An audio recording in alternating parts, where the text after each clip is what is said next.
السلام علیکم ناظرین، پروگرام پس آئینہ میں آپ کا میزبان غلام نبی مورائی۔ ناظرین، آج کے پس آئینہ پروگرام میں ہم بات کریں گے حالات حاضرہ پہ۔ ایکچولی پس آئینہ ہمارا جو پروگرام ہے وہ دو سیگمنٹ میں ہے۔ ایک سیگمنٹ وہ ہے جو حالات حاضرہ پہ مبنی ہے، جو جمعرات کی رات کو 8 بجے خبروں کے بعد نشر ہوتا ہے، اور دوسرا پروگرام جو ہم پس منظر بات کرتے ہیں کسی بھی سبجیکٹ کی، جو بھی ہمارے دانشور بات کریں گے، ہمارے تجزیہ کار بات کریں گے، وہ ہم جو آپ کو دکھائیں گے وہ پیر کو آپ دیکھ سکیں گے 7 بجے والی نیوز، شام کو 7 بجے والی نیوز کے بعد۔ ہمارے مہمان، ہمارے محقق، تجزیہ کار، تاریخ دان، دانشور سید موبلا شاہ صاحب۔ شاہ صاحب السلام علیکم۔ شاہ صاحب، پہلا آج کا ایکچولی ہم میگا ایشوز ڈسکس کرتے ہیں، جب بات حالات حاضرہ پہ ہوتی ہے تو میگا ایشوز ڈسکس کرتے ہیں، اور آج کا جو پہلا ایشو ہے وہ یہ ہے کہ حکومت پاکستان نے فیصلہ کیا ہے کہ جو بلوچستان میں قوم پرست ہے لوگ ہیں ان سے بات چیت کی جائے۔ تو اس سلسلے میں وزیر اعظم نے ٹاسک دیا ہے شاہ زین بگٹی کو، اکبر بگٹی، شہید اکبر بگٹی کے پوتے کو، کہ آپ ان سے بات کریں۔ اب یہ ٹاسک دیا گیا ہے، کس طرح کامیاب ہوتا ہے نہیں ہوتا ہے، یا اس کا کوئی نتیجہ نکلتا ہے نہیں نکلتا ہے، آپ اس کو کس طرح دیکھتے ہیں؟ مولانا صاحب، یہ جو پرائم منسٹر نے گوادر میں یہ بیان دیا تھا کہ بلوچستان کے مسائل پر اور بلوچ لوگوں سے بات چیت کرنی چاہیے، اور میں سوچ رہا ہوں کہ ان کے جو مسائل ہیں، ان کی جو شکایات ہیں، ان کا تدارک ہونا چاہیے۔ اور اس سلسلے میں انہوں نے شاہ زین بگٹی کو اگلے دن اپنا اسپیشل اسسٹنٹ بھی مقرر کیا ہے اسی کام کے لیے۔ تو ایک تو بہت خوش آئند بات ہے یہ، اور اس کی ہر ایک کو سپورٹ کرنی چاہیے کہ یہ ایشو جو ہے کافی عرصے سے چلا آ رہا ہے۔ بلوچستان کے مسائل جو ہیں ایک لحاظ سے تو 1950 سے شروع ہو چکے تھے، مختلف نوعیت کے ان کے مسائل ہیں۔ اب وہ 1950s میں شروع کیجئے کہ وہ سوئی گیس جو تھی وہ دیرہ بگٹی کے علاقے سے نکلی تھی، اور وہ سوئی گیس جو تھی وہ کراچی سے لے کے لاہور، پنڈی، پشاور تک چلی گئی، لیکن سوئی کے لوگوں کو، دیرہ بگٹی کے لوگوں کو وہ سوئی گیس کوئی نہیں لکڑیوں پہ کھانا بنانا پڑتا تھا، ٹھیک ہے نا؟ سوئی نہیں، اور وہ گیس نہیں ملی۔ جو کوئٹہ جو بلوچستان کی کیپٹل ہے، اس کو بھی 1980 کے دہائی میں گیس ملی تھی۔ تو ایک تو عجب لگتا ہے اس زمانے کے لوگوں کا کہ ان کی کیا سوچ تھی کہ ہم وطنوں کے ساتھ اس قسم کی روش، ان کے ذہن میں کس قسم کی سوچ تھی کہ آپ یہاں سے ایک ریسورس لے جاتے ہیں، اچھی بات ہے، ملک کے سارے علاقوں میں آپ لے گئے، لیکن یہ خیال نہیں آیا کہ جو لوگ وہاں بستے ہیں 2 میل، 5 میل، 10 میل، 20 میل پہ، وہ لوگ جو ہیں اس سے مستفید نہ ہوں۔ تو ایک یہاں سے ہر ایک محسوس کر رہا تھا، خاص طور پر بلوچستان کے لوگ۔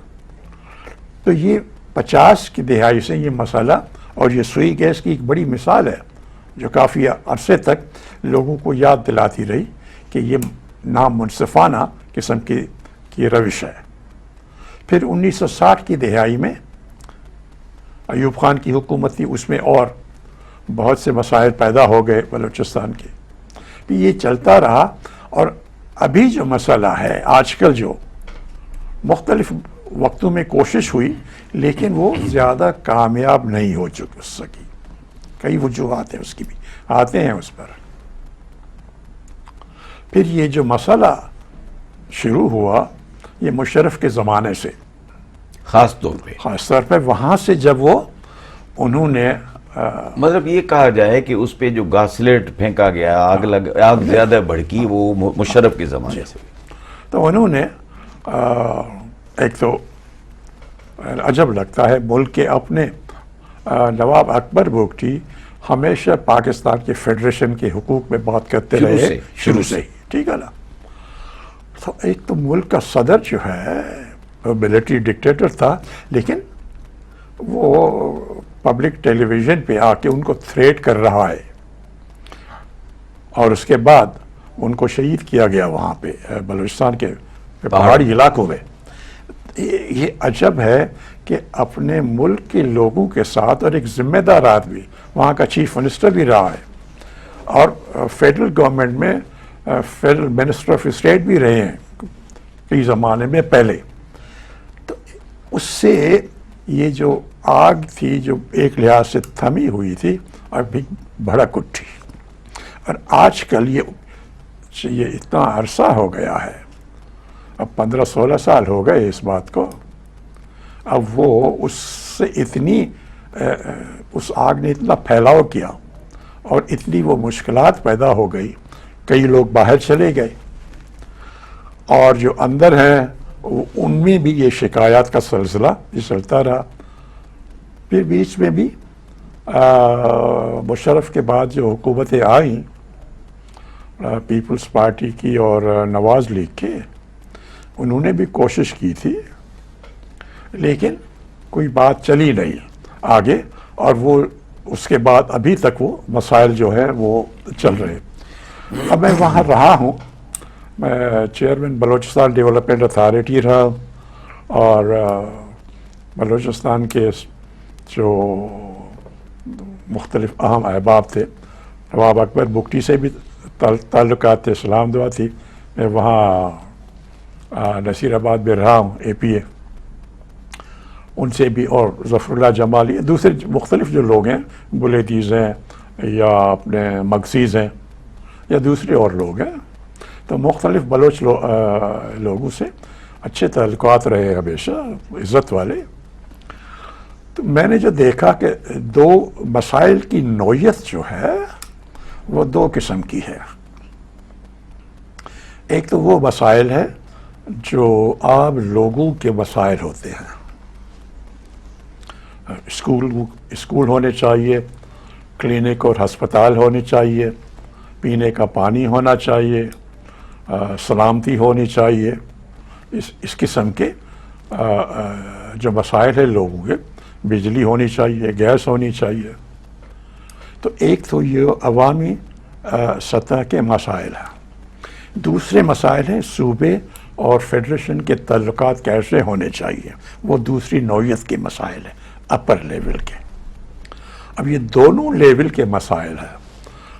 دیکھیے، جب ہم ایک ہمیں یہ بھی بات سمجھنی چاہیے، جو سرکار کے لوگ ہیں ان کو بھی، اور آپ کے ناظرین جو ہیں ان کو بھی، جب ہم بات کرتے ہیں کہ یہ ڈیولپمنٹ ہم کر رہے ہیں فلاں علاقے میں، فلاں علاقے میں، فلاں علاقے میں، یا مثلاً بلوچستان میں یا پنجاب میں یا سندھ میں یا خیبر پختونخوا، جب ہم بات کرتے ہیں کہ ہم ڈیولپمنٹ کر رہے ہیں، تو ڈیولپمنٹ سے مراد کیا ہے؟ یہ بہت اہم بات ہے. ڈیولپمنٹ یا ترقی سے یعنی اس کا مطلب یہ ہوتا ہے کہ ایک لحاظ سے نچلی لیول سے لوگوں کو تھوڑا اوپر اٹھانا، کہ جو زندگی کی سہولیات ان کو نچلی لیول پہ میسر نہیں ہیں، تعلیم ہے، روزگار ہے، صحت ہے، صفائی ہے، بجلی ہے، یہ جو مسائل ہے جو نچلی لیول پہ نہیں ہیں. ترقی سے مراد ہے کہ ان کو وہ چیزیں ملے. ترقی سے یہ مراد نہیں ہے کہ یہاں سے لے کے وہاں تک آپ روڈ لے جائیں اور جو گاؤں دائیں یا بائیں ہیں ان میں نہ بجلی ہو، نہ پانی ہو، نہ گیس ہو، نہ اسکول ہو، نہ راستہ ہو. ترقی تو یہ جو فوکس ہے، یہ ہمارے کئی جو پلاننگ ڈپارٹمنٹ اور سرکار کے جو لوگ ہیں، صوبے ہوں یا فیڈریشن، کہ بھائی ترقی لوگوں کی ہوتی ہے. لوگوں کی اگر ترقی نہیں ہوئی، اگر ان کے جو فیسلٹیز ہیں، ان کے جو سروسز ہیں وہ آپ نہیں دے رہے ہیں، تو آپ یہ کہیں کہ ہم نے اتنے ارب خرچ کیے، یہ روڈ یہاں سے وہاں تک چلی گئی، جو ہو رہا ہے جو سڑکیں، ٹھیک ہے نا، کہ یہ سڑکیں ہم نے بالکل اتنے ارب خرچ کر دیے اور یہ خزدار سے چلی گئی روڈ، مسنی یا کوئٹہ سے چلی اور گوادر چلی گئی، اس نے تو یہ آپ نے روڈ پہ خرچ کیا، تو جو گاڑیاں چلائیں گے انہی کے لیے ہے نا، جو اس کے دائیں بائیں بیٹھے ہوئے ہیں گاؤں والے، شہروں والے، ان میں اگر پانی، بجلی، سہولیات، اسکول، اسپتال آپ نے نہیں دیے، تو یہ کہنا کہ ہم نے اتنے ارب خرچ کر دیے بلوچستان میں، یہ تو غلط بات ہوئی نا۔ وہ تو آپ نے ان کے لیے تو خرچ نہیں کیے، آپ نے جس کسی کے لیے بھی کیے، لیکن ان کے لیے نہیں ہوئے۔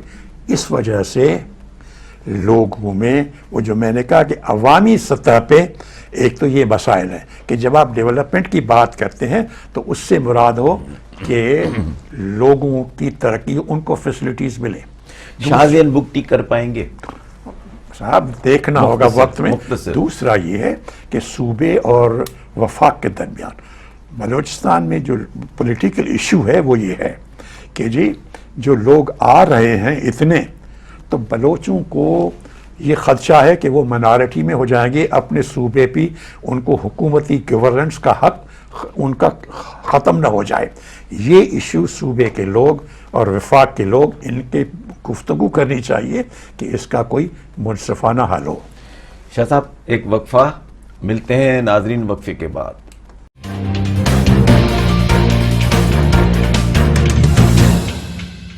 ویلکم بیک ناظرین۔ شاہ صاحب ایک اور بڑا ایشو جو اب زرداری صاحب نے اٹھایا ہے، اس سے پہلے بے نظیر صاحب نے اٹھایا تھا۔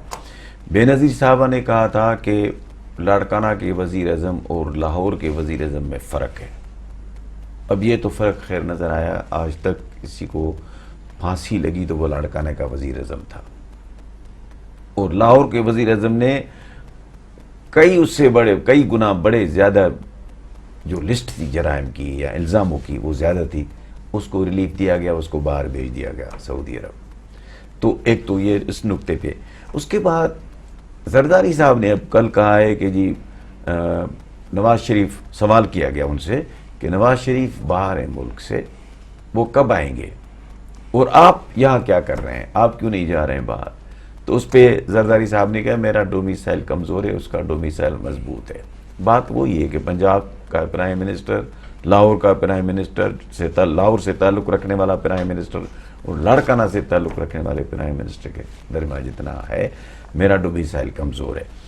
اب اس پر آپ کیا تبصرہ کریں گے؟ صاحب یہ جو زرداری صاحب نے بات کی، یہ جو جملہ ڈومیسائل کا کس کا کمزور ہے اور کس کا مضبوط ہے، اور جو اس سے پہلے بے نظیر صاحبہ نے 20 سال پہلے بات کی تھی، بات یہ ہے کہ بنیاد ان باتوں کے اس کے علاوہ بھی اور مختلف، اب ہم بلوچستان کی بھی بات کر رہے تھے، خیبر پختونخوا کے، خود پنجاب کے کچھ لوگوں کی بات کر رہے ہیں۔ بات یہ ہے کہ ہمارے ملک میں قانون کی حکمرانی بہت کمزور ہے۔ قانون کی حکمرانی سے کیا مراد ہے؟ قانون کی حکمرانی سے خاص طور پر دو چیزیں ہیں، دو مرادیں ہیں، دو خصوصیات ہیں۔ ایک یہ ہے کہ ایکولیٹی آف آل بیفور لا، کہ جتنے بھی شہری ہیں جو آئین دیتا ہے، جو کسی ملک کے قانون کے نظر میں سب برابر ہیں۔ اور دوسرا جو ہے وہ یہ اصول ہے رول آف لا کا، ایکول اپرچونٹی فار آل، مثلاً ترقی کے مواقع سب کو برابر ملنے چاہیے۔ یہ دو بنیادی اصول ہیں رول آف لا کی، قانون کی حکمرانی کے۔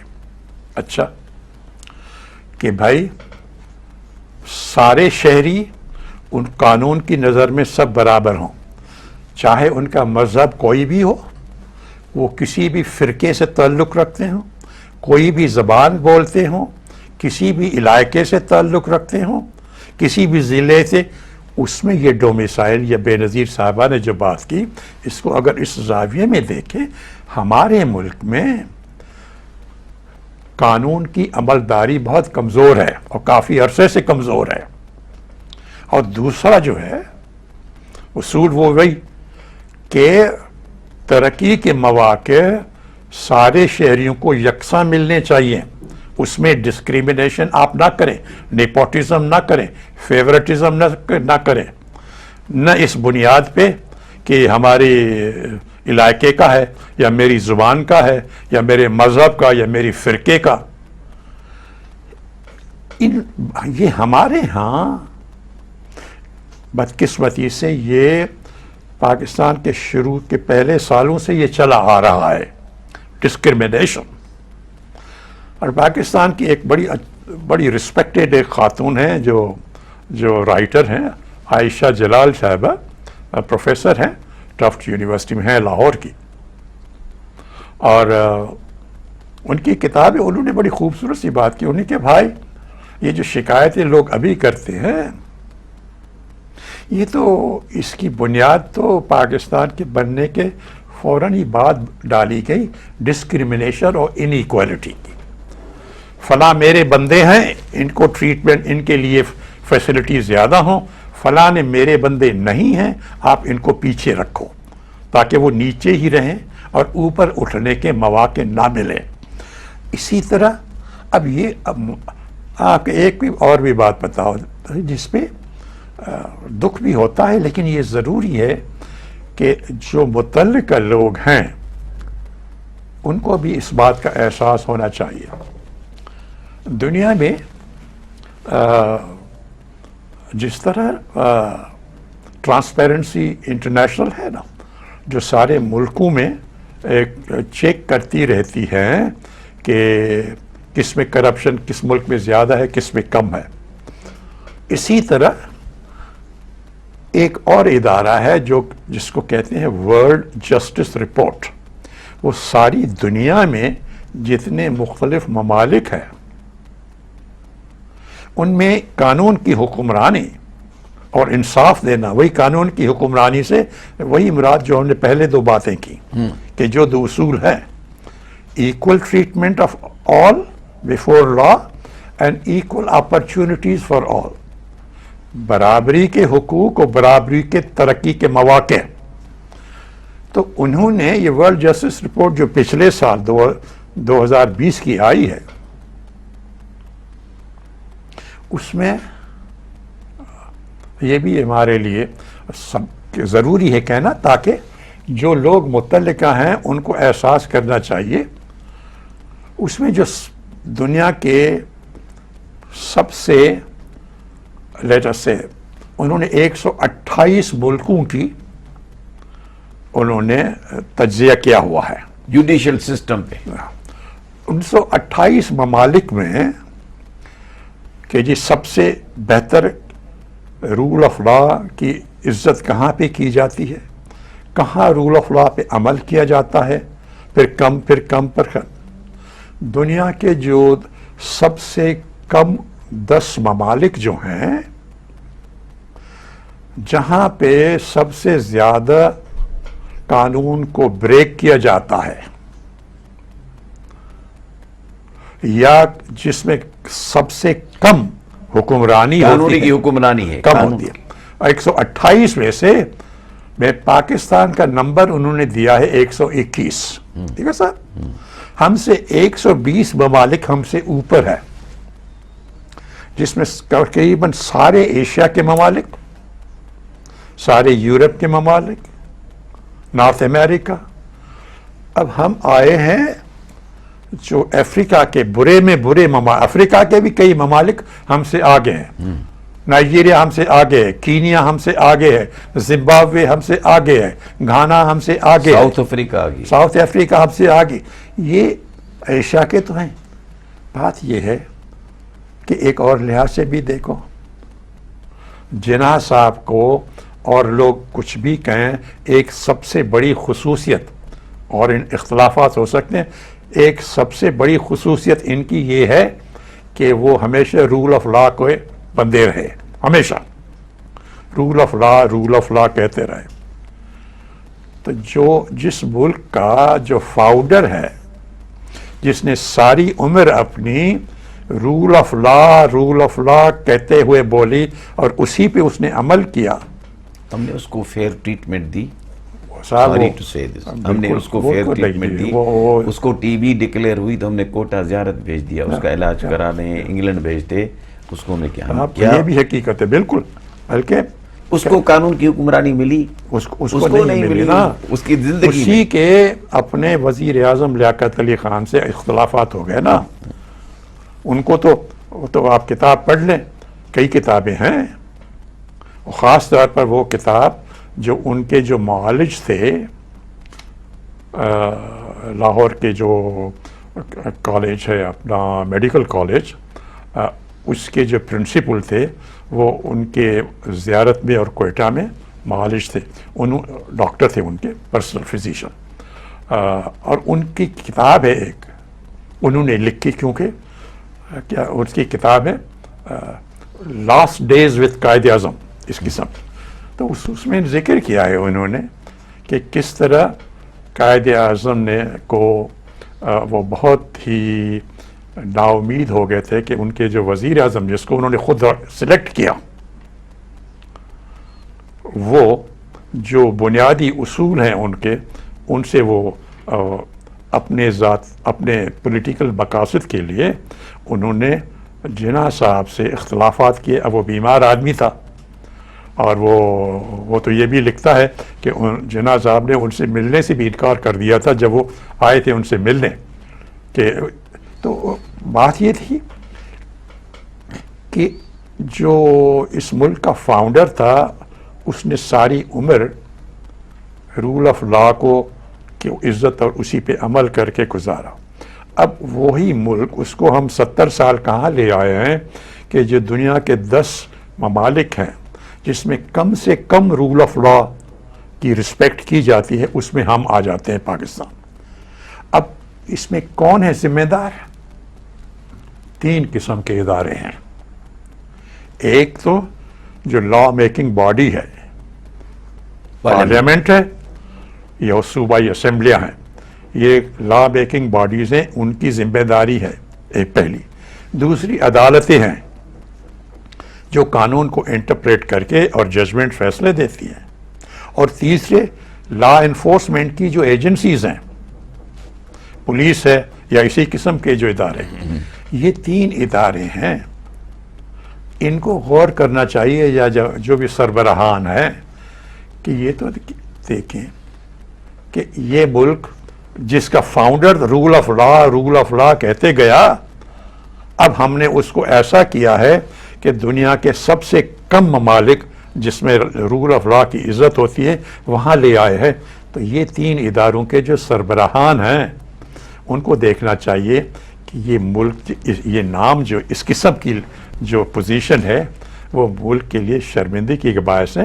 اس کو اوپر لے جانے کی کوشش کریں, جوڈیشل ریفارم لے آئیں تاکہ یہ اس ملک کی عزت رول آف لا میں اوپر چلی جائے. شاہ صاحب ایک وقفے کا ٹائم ہے, ناظرین ملتے ہیں وقفے کے بعد.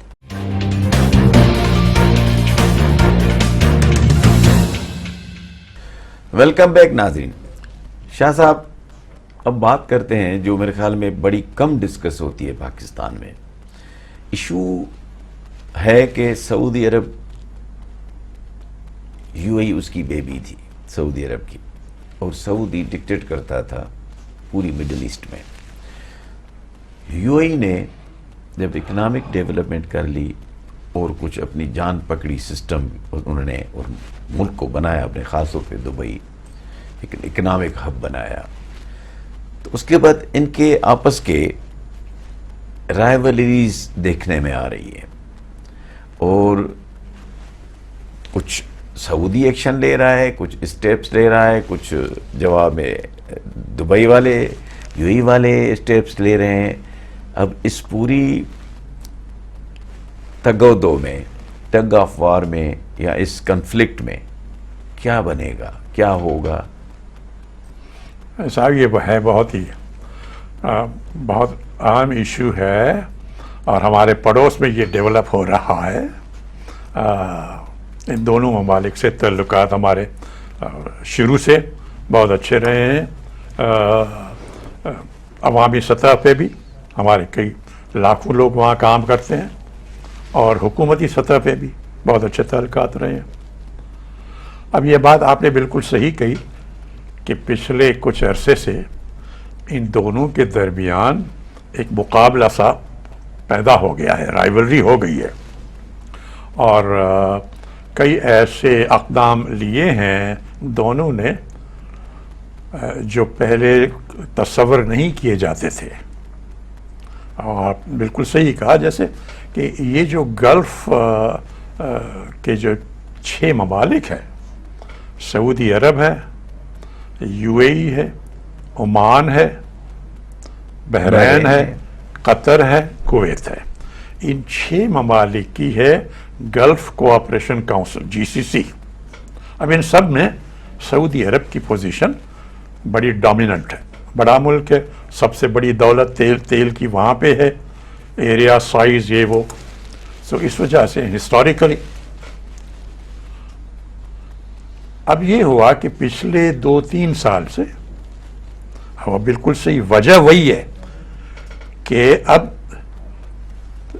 یو اے ای نے اپنے آپ کو اس طرح سنبھالا، اس طرح مینیج کیا کہ ان 6 ممالک، بلکہ جو اور مشرق وسطیٰ کے ممالک ہیں، بلکہ خود پاکستان بھی جو مشرق وسطیٰ میں نہیں ہے، لیکن پاکستان، ایران، عراق، سیریا، لبنان، بلکہ وہاں پہ ایجپٹ، ترکی، اب ان کی جو ہے انہوں نے ایسا سسٹم بنایا ہے کہ ان 6-7 جو نہ صرف گلف، ان ممالک کے یہ جو پیریفری میں اراؤنڈ ہے، ان کی دولت صحیح یا بلیک منی کھنچ کے دبئی میں آ جاتی ہے۔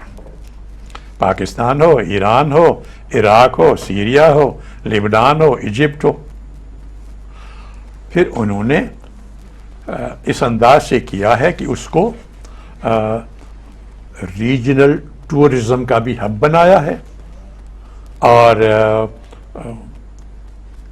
انویسٹمنٹ کے لحاظ سے، چونکہ دبئی ایک لحاظ سے ٹیکس ہیون بن گیا تھا کہ جی یہاں ٹیکس وغیرہ اتنی نہیں ہے، اور کوئی سوال آپ سے کوئی نہیں پوچھے گا کہ کہاں دولت کیسے کمائی، کس طرح لے آئے آپ۔ تو یہ ان ممالک کی وائٹ اینڈ بلیک منی کافی وہاں چلی گئی، ترقی ہو گئی۔ اب وہ دبئی نے اور یو اے ای نے مل کے اکنامکلی اتنی پوزیشن اوپر کر لی کہ ان کا انحصار سعودی عربیہ پہ کم ہو گیا۔ پھر جو چیزیں وہ سعودی عربیہ کی لیڈرشپ میں کرتے تھے، مثلا یمن کی وار ہے، شروع سعودی عرب نے کی، اور اپنا یو اے ای اس میں شامل ہو گیا۔ اب 2 سال ہوئے، 2019 میں سعودی عرب پھنسا ہوا ہے یمن کی لڑائی میں، لیکن یو اے ای نے اپنے طور پر یونیلیٹرلی وہ واپس بلا لی اپنی فوجیں کہ ہم آپ کے ساتھ نہیں ہیں۔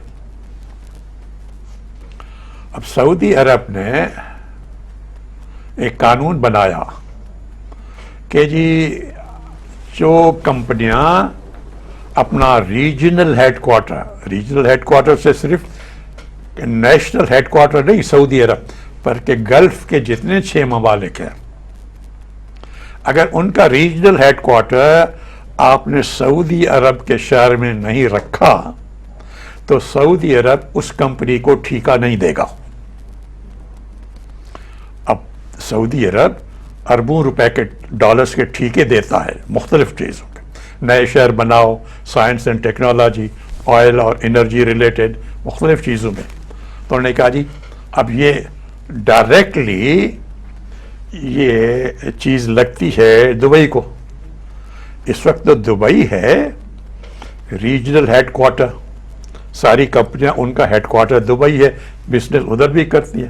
اب اگر سعودی جو سب سے بڑی اکانومی ہے ابھی بھی ان ممالک کی.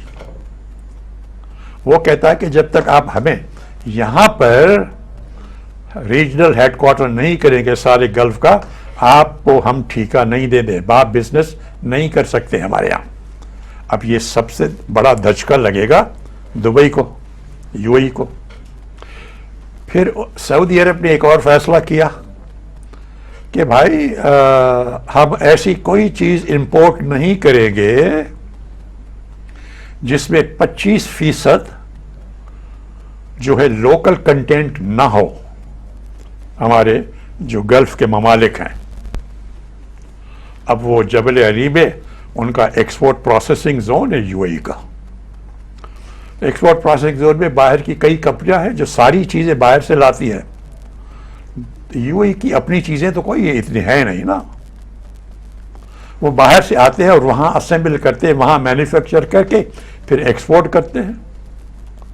اب سعودی عرب نے یہ کنڈیشن لگائی کہ ہم چیک کریں گے کہ آپ کی جو کنٹینٹ اس میں جو ہے, جو اجزاء ہیں, اگر 25% یو اے ای کے نہیں ہیں تو آپ وہ چیز سعودی عرب کے مارکیٹ میں بیچ نہیں سکتے. اب یہ اس کو دھچکا لگا دوسرا. پہلے یو اے ای نے, جیسے میں نے کہا, یمن سے فوجیں بلا لی الگ کہ جی ہم آپ کی جنگ میں شامل نہیں ہوں گے.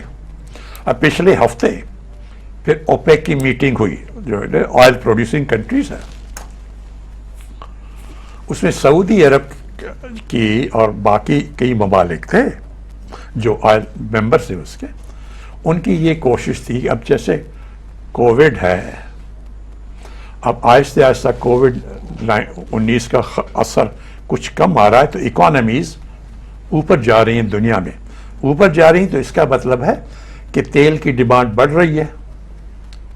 انڈسٹریلائزیشن اور ترقی اگر کی رفتار بڑھے گی تو تیل کی کھپت بڑھے گی. تو سعودی عرب نے کہا, اور وہاں اوپیک میٹنگ میں ان کا پروپوزل تھا کہ جی ہم یہ جو اوپیک کے ممالک ہیں جو آئل پیدا کرتے ہیں, ہم کو پیداوار کو بڑھانا چاہیے تاکہ جو ڈیمانڈ بڑی ہے اس کو پورا کر پائیں. کئی اور ممالک نے جو ممبر تھے انہوں نے سعودی سے اتفاق کیا. یو اے ای نے کہا نہیں, ہم آپ سے ایگری نہیں کریں گے, ہم چاہتے ہیں کہ سپلائی کو کم کریں تاکہ قیمت بڑھے فی بیرل کی, اور ڈیمانڈ نہ بڑھائیں اور سپلائی نہ بڑھائیں. اب یو اے ای کے پاس تیل کے ذخائر کم ہیں, سعودی عرب میں تیل کے ذخائر بہت زیادہ ہیں. تو اگر پروڈکشن بڑھتی بھی ہے, سعودی عرب کو نقصان اتنا مسئلہ نہیں ہوگا, جس کے ذخائر کم ہیں اس کو مسئلہ ہوگا. تو یہ پچھلے ہفتے ایک اور بات ہو گئی. پھر اپنا یو اے ای نے اپنے لحاظ سے اب وہ پہلا ملک بنا ہے یو اے ای, ساری عرب دنیا میں بھی اور اسلامی ممالک میں بھی جس نے سیٹلائٹ بھیجا ہے اوپر. دوسرے ملکوں کی مدد ہے اس میں, لیکن وہ سیٹلائٹ جو ہے ہوپ کے نالے سے چلا ہے, وہ پہلا ملک ہے یو اے ای. تو اس کی اب ایک وہ شارجہ کی ایک پرنسس ہے, اب وہ ٹریننگ لے رہی ہے اسپیس میں جانے کے لیے. مطلب یہ کہ اکنامیکلی, ٹیکنالوجیکلی یو اے ای نے اپنی الگ پوزیشن بنانے کے لیے کئی اقدامات لیے, اسی طرح سعودی نے بھی لیے. تو اب وہ دونوں میں ایک رقابت سی پیدا ہو رہی ہے.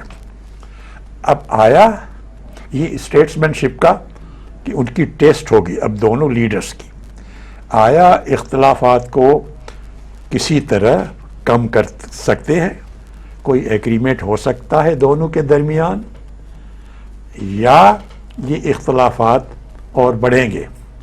چونکہ اگر بڑھ گئے تو پھر جو ریجنل اور ممالک ہیں, پاکستان ہو گیا, ایران ہو گیا, یا عراق ہو گیا, یا لیبنان یا سیریا, ان پہ بھی آئے گی کہ جی آپ کس سائڈ پہ جاتے ہیں, کیا کرتے ہیں آپ دونوں کے درمیان, یا کس طرح دونوں سے تعلقات رکھیں گے. مثلا پاکستان کے لوگ تو لاکھوں لوگ کام کرتے ہیں یو اے ای میں بھی اور سعودی میں بھی. تو یہ امپیکٹ پڑے گا دوسرے ممالک پہ بھی. تو امید یہ ہونی چاہیے کہ دونوں کے یو اے ای اور سعودی کے جو لیڈران صاحب ہیں دونوں کا نام محمد ہے. ایک ہے محمد بن سلمان, ایک ہے محمد بن زید السلطان نہیان. اب یہ دونوں جو صاحبان ہیں جن کے ہاتھ میں ہے کہ آپس میں وہ اسٹیٹمنٹ شپ امید ہے کہ وہ دکھائیں گے تاکہ اختلافات کو کم کیا جائے اور ایک کمپرومائز پوزیشن ہو تاکہ نہ اپنے نہ پڑوسیوں کے لیے مسائل پیدا ہو. شاہ صاحب بڑی مہربانی. ناظرین وقت ہوا ختم آج کے پروگرام کا, اور یہ پروگرام آپ دیکھ سکیں گے آج جمعرات کی شام 7 بجے نیوز کے بعد, اور یہ ریپیٹ ہوگا رات کو 12 بجے اور نیکسٹ ڈے 2 بجے. خدا حافظ.